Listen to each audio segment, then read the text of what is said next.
आज हम नाइन्थ के केमिस्ट्री के चैप्टर नंबर 1 के एक टॉपिक पढ़ेंगे कि what is atomic number and what is mass number. आज हम एटॉमिक नंबर और मास नंबर के बारे में पढ़ेंगे कि एटॉमिक नंबर क्या है और प्रोटॉन नंबर क्या है। हम एटॉमिक नंबर को प्रोटॉन नंबर भी कहते हैं, ठीक है। Atomic number of any atom is also known as proton number, ठीक है। और एटॉमिक नंबर हो या प्रोटॉन नंबर हो, किसी भी एलिमेंट के जो इक्वल होता है या नंबर ऑफ उस एलिमेंट के प्रोटॉन नंबर हो या नंबर ऑफ इलेक्ट्रॉन हो, उनको हम एटॉमिक नंबर कहते हैं। यानी कि किसी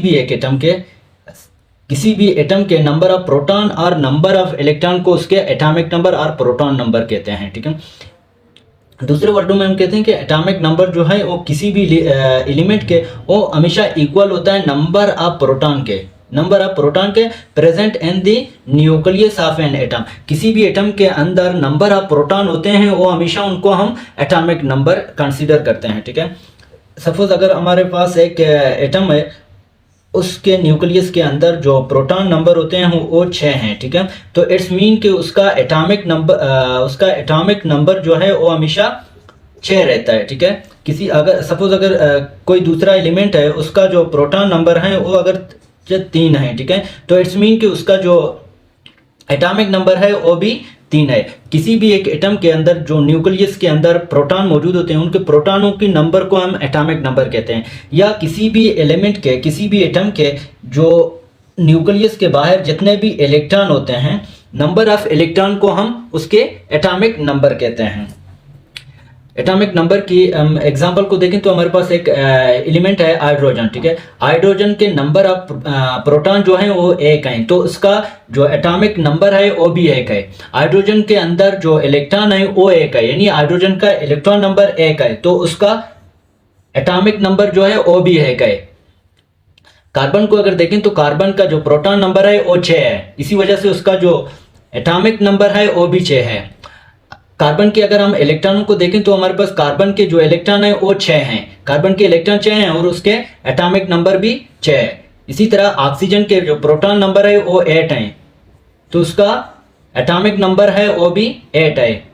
ऑक्सीजन के ऑक्सीजन नंबर जो है वो भी 8 है, यानी ऑक्सीजन के अंदर 8 इलेक्ट्रॉन मौजूद होते हैं और इसी वजह से उसका एटॉमिक नंबर है वो भी 8 है। अगर सल्फर को देखें तो सल्फर के अंदर 16 प्रोटॉन मौजूद होते हैं और 16 इलेक्ट्रॉन भी मौजूद होते हैं, इसी वजह से उसका जो एटॉमिक नंबर है वो 16 है। सोडियम को अगर देखें तो सोडियम के अंदर 11 प्रोटॉन मौजूद होते हैं और 11 इलेक्ट्रॉन भी मौजूद होते हैं, इसी वजह से उसका जो एटॉमिक नंबर है वो 11 है। नेक्स्ट टॉपिक हमारा है व्हाट इज मास नंबर। आज हम ये जानने की कोशिश करेंगे कि मास नंबर क्या है, ठीक है। तो मास नंबर हमारे पास क्या है कि mass number is the total number of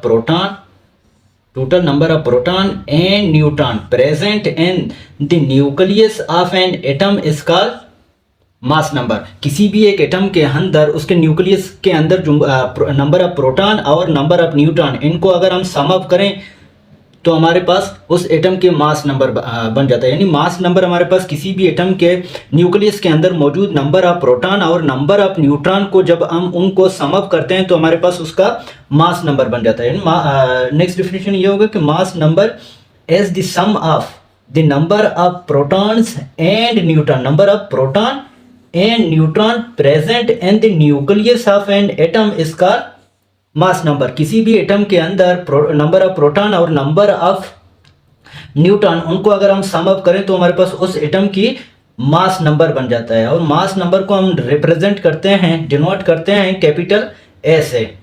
mass number की अगर एग्जांपल को देखें तो हमारे पास एक एटम है हाइड्रोजन, ठीक है। हाइड्रोजन की अगर नंबर ऑफ प्रोटॉन को हम देखें तो हमारे पास नाइट्रोजन के न्यूक्लियस के अंदर प्रोटॉनों की तादाद 1 है और उसके अंदर न्यूट्रॉन नहीं है, ठीक है। तो हाइड्रोजन का जो एटॉमिक मास नंबर जो है वो हमेशा 1 रहता है, क्योंकि उसके अंदर प्रोटॉनों की तादाद 1 है, न्यूट्रॉन नहीं है, तो इसी वजह से उसका मास नंबर जो है वो 1 होगा। अगर हम कार्बन को देखें तो कार्बन के नंबर ऑफ प्रोटॉन 6 हैं और नंबर ऑफ न्यूट्रॉन भी 6 हैं, इनको अगर हम सम अप करें तो 12 बन जाएगा और 12 हमारे पास number of carbon mass number of carbon हो जाएगा। अगर हम नाइट्रोजन को देखें तो नाइट्रोजन के प्रोटॉनों की तादाद 7 है एंड नंबर ऑफ न्यूट्रॉन भी 7 है, इन दोनों को सम अप करें तो हमारे पास 14 आ जाएगा, तो 14 हमारे पास नाइट्रोजन की मास नंबर बन जाएगा। इसी तरह अगर हम ऑक्सीजन को देखें, ऑक्सीजन के अंदर प्रोटॉनों की तादाद 8 है एंड न्यूट्रॉन की तादाद भी 8 है। इन दोनों को सम अप करें तो हमारे पास 16 आ जाएगा। 16 क्या होगा? मास ऑफ ऑक्सीजन होगा, ठीक है। अगर कैल्शियम को देखें तो कैल्शियम के नंबर ऑफ प्रोटॉन जो है वो 20 हैं एंड नंबर ऑफ न्यूट्रॉन भी उसके 20 हैं। इन दोनों को सम अप करें तो हमारे पास 14 आ जाएगा। तो 40 जो है वो हमारे पास कैल्शियम के मास नंबर आ जाएगा। Thank you.